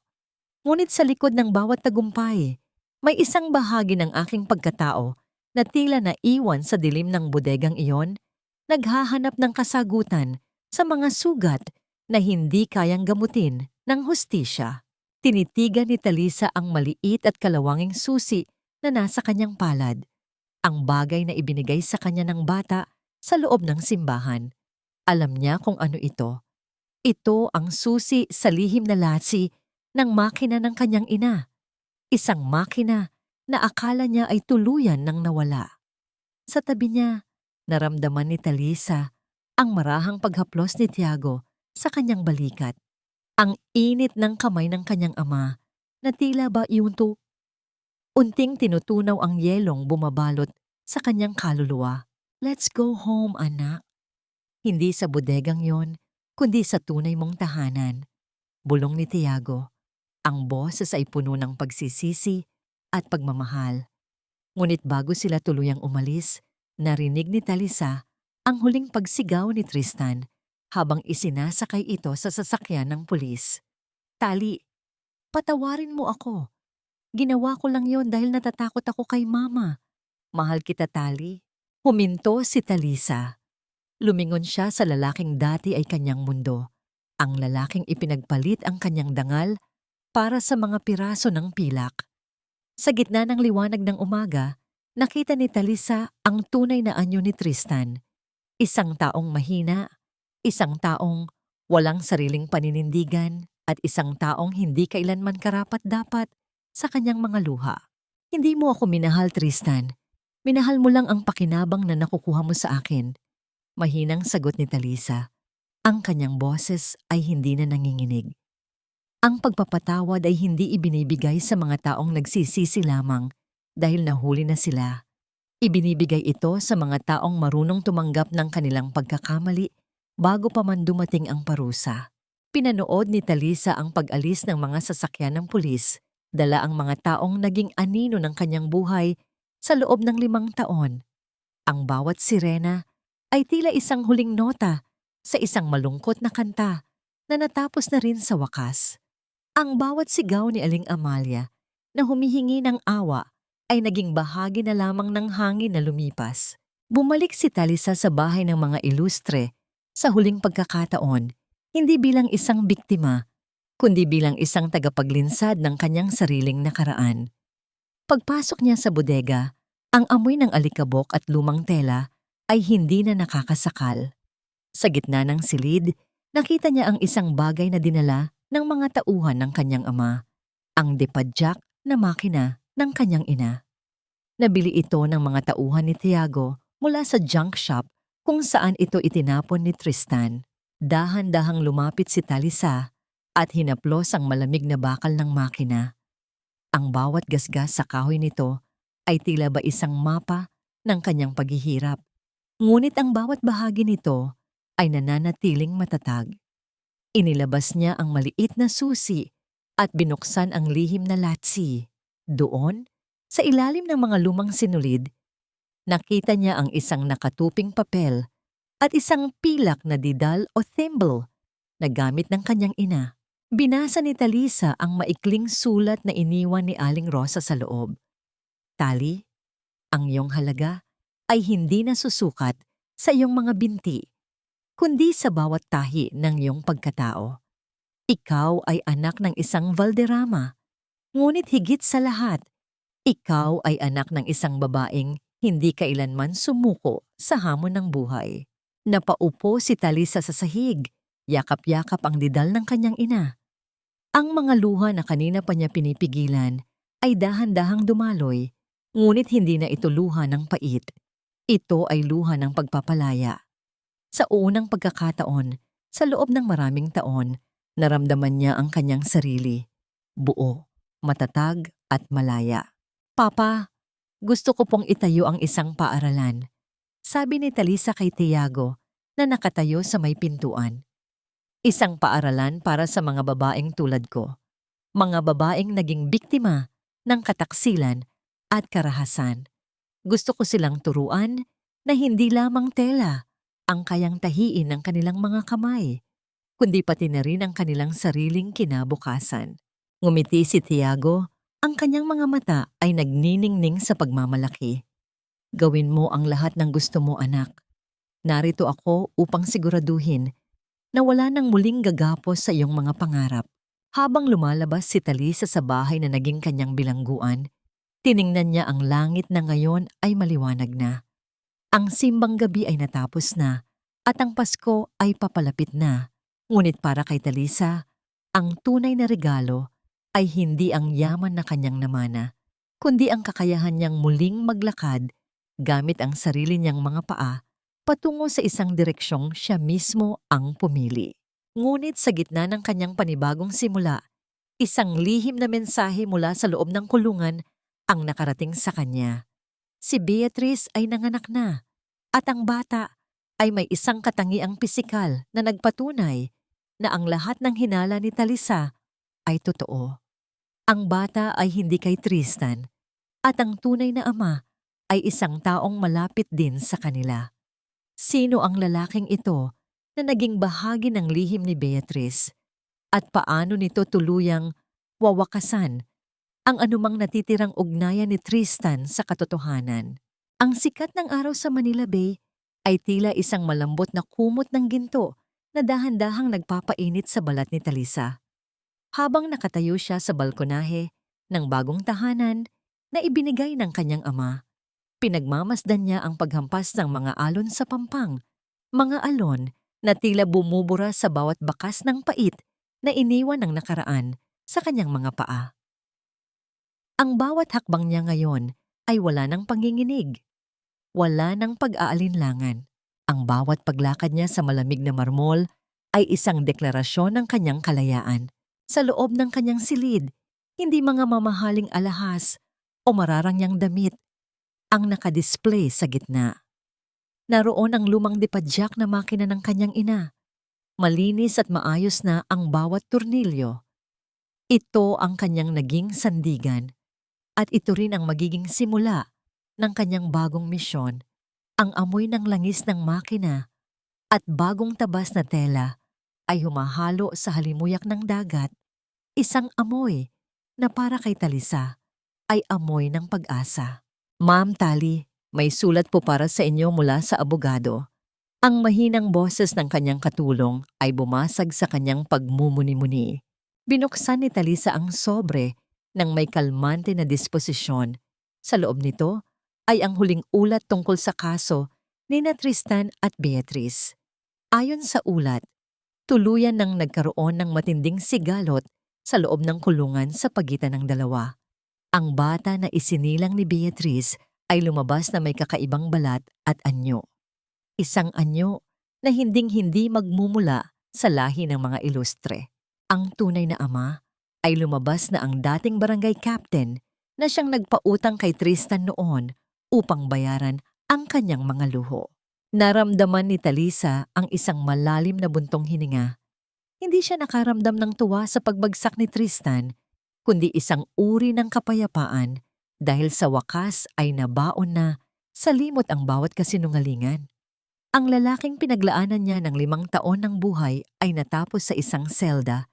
Yakap-yakap ang katotohanang kahit ang batang akala niya ay kanyang anak, ay isa ring malaking kataksilan. Handa na po ang lahat para sa opening ng tahanan ng mga munting tahi. Anak, boses ni Tiago ang narinig niya sa kanyang likuran. Lumapit ang kanyang ama at inabutan siya ng isang baso ng sariwang juice. Ang mga mata ni Tiago ay puno ng kagalakan habang nakatingin sa kanyang anak na ngayon ay hindi na kailangan ng wheelchair. Salamat, Papa.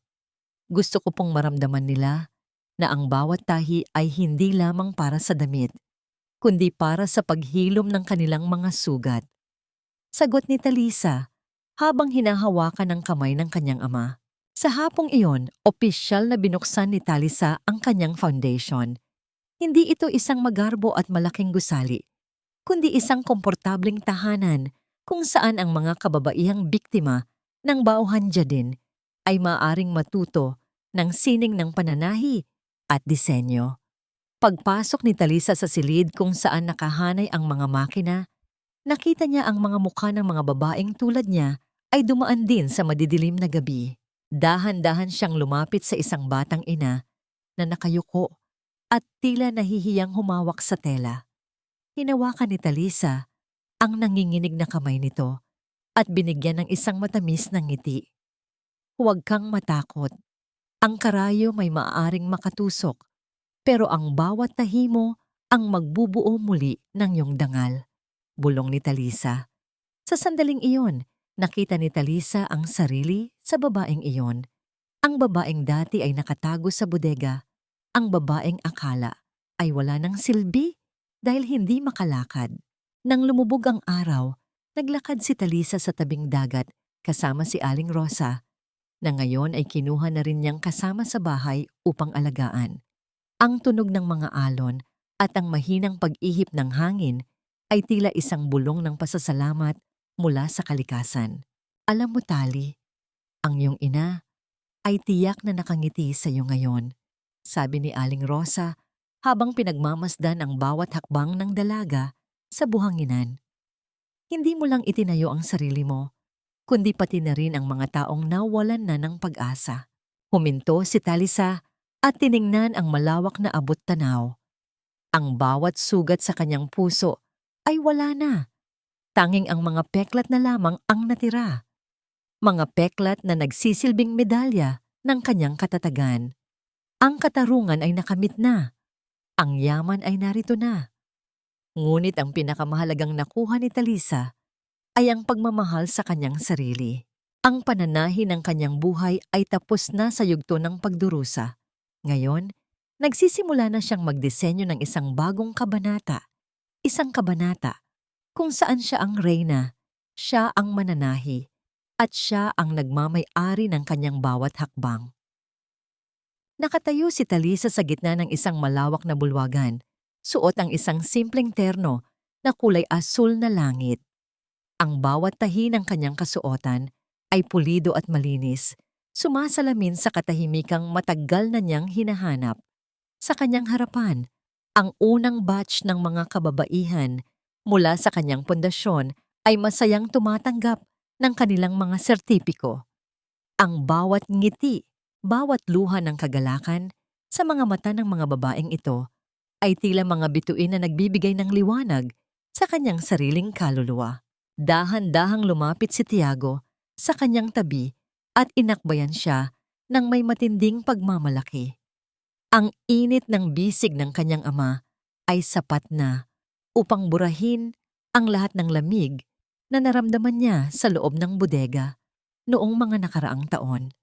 Handa ka na bang bitawan ang lahat, Tali? Mahinang tanong ni Tiago habang nakatitig sa papalubog na araw sa Manila Bay. Huminga ng malalim si Talisa. Ang kanyang dibdib ay maluwag at wala na ang dating bigat na tila ba may nakadagan na bato. Matagal ko na silang binitawan, Papa. Ang pagpapatawad ay hindi para sa kanila, kundi para sa aking sarili. Pinatawad ko na ang aking sarili sa pagiging mahina at sa pagkapit sa isang maling pag-ibig. Ngayon, wala na akong puwang sa aking puso para sa puot dahil punong-puno na ito ng pag-asa. Sa loob ng kulungan, ang mga balita tungkol sa paghihirap ni na Tristan, Beatrice at Aling Amalia ay paminsan-minsang nakakarating sa kanya. Ngunit tila ba mga kwento na lamang ito ng mga taong hindi na niya kilala. Ang bawat araw na lumilipas ay mas lalong naglalayo sa kanya sa anino ng mga ilustre. Ang katarungan ay naibigay na ng batas, ngunit ang tunay na kapayapaan ay nahanap ni Talisa sa kanyang sariling mga hakbang. Hindi na siya muling lilingon sa dilim. Ang bawat sugat sa kanyang mga binti ay naghihilom na, at bagaman may mga peklat na natira, ang mga ito ay nagsisilbing paalala na siya ay isang mandirigma. Ang bawat tahi ng kanyang buhay, gaano man ito naging masakit o mahirap, ay naging bahagi ng isang napakagandang disenyo na siya mismo ang may gawa. Habang naglalakad siya pababa ng entablado, ang tunog ng kanyang mga sapatos ay matatag at puno ng tiwala. Wala ng wheelchair na nagkakadena sa kanyang mga pangarap. Ang bawat hakbang niya ay patungo sa isang kinabukasan kung saan ang pag-ibig ay hindi na kailangan pang bayaran ng sakripisyo at ang katapatan ay hindi na kailangan pang subukin ng kataksilan. Tiningnan ni Talisa ang langit na ngayon ay puno na ng mga kulay ng dapit hapon. Isang huling ngiti ang gumuhit sa kanyang mga labi habang hinahawakan ang pilak na didal ng kanyang ina sa loob ng kanyang bulsa. Tapos na ang gabi. Tapos na ang pananahi sa dilim. Ngayon, ang bawat umaga ay isang bagong tela na handa niyang burdahan ng kagalakan, katarungan, at tunay na pagmamahal. Ang bawat tahi ng pagdurusa ay natapos na rin sa wakas, at ang huling sinulid ay nagdala kay Talisa sa dulo ng isang makulay na obra maestra ng kanyang sariling buhay. Mga mahal kong tagapakinig, maraming salamat sa inyong pagtitiyaga at pananatili sa mahabang paglakbay na ito kasama si Talisa. Habang binubuo ko ang bawat eksena ng kwentong ito, lalo na noong sandaling nalaman ni Talisa na ibinenta ni Tristan ang lumang makina ng kanyang ina para lamang sa pansariling luho, gumuho rin ang aking puso. Ramdam ko ang sakit ng bawat hibla ng alaala na kinuha sa kanya at ang bawat patak ng luha na dumaloy sa bodegang iyon. Ang kwentong ito ay hindi lamang bunga ng panulat. Ito ay salamin ng mga totoong bayani sa ating paligid na patuloy na nananahi ng kanilang kinabukasan kahit na punong-puno ng butas at punit ang kanilang nakaraan. Kung kayo ang nasa kalagayan ni Talisa, magagawa niyo rin bang magtiis at maghintay ng tamang pagkakataon upang tumayo sa gitna ng dambana? O mas pipiliin niyo bang lumaban ng mas maaga? Kumusta na kayo habang nakikinig sa audio na ito? Siguro ay kasalukuyan kayong nagtitiklop ng mga damit, nagluluto para sa hapunan o nagpapahinga pagkatapos ng isang mahabang araw. Nais kong malaman ang inyong kwento. Ibahagi ninyo ang inyong mga saloobin sa aming comment section dahil dito, bawat boses ay mahalaga at bawat damdamin ay may nakikinig. Huwag niyo ring kalimutang i-like at i-share ang kwentong ito upang magsilbing inspirasyon sa iba pang kababaihang kasalukuyan pang naghahanap ng lakas upang tumayo sa sarili nilang mga paa. Naway manatili kayong matatag at laging tandaan na sa bawat dulo ng madilim na gabi may sikat ng araw na naghihintay. Manatiling ligtas at puno ng pag-asa. Pamagat ng kwento. Ang mga tahi ng pag-asa. Ang pagbangon ni Talisa. Paunawa, ang lahat ng mga tauhan at sitwasyon sa kwentong ito ay pawang katang-isip lamang na nilikha para sa layuning libangan at upang maghatid ng positibong mensahe sa buhay.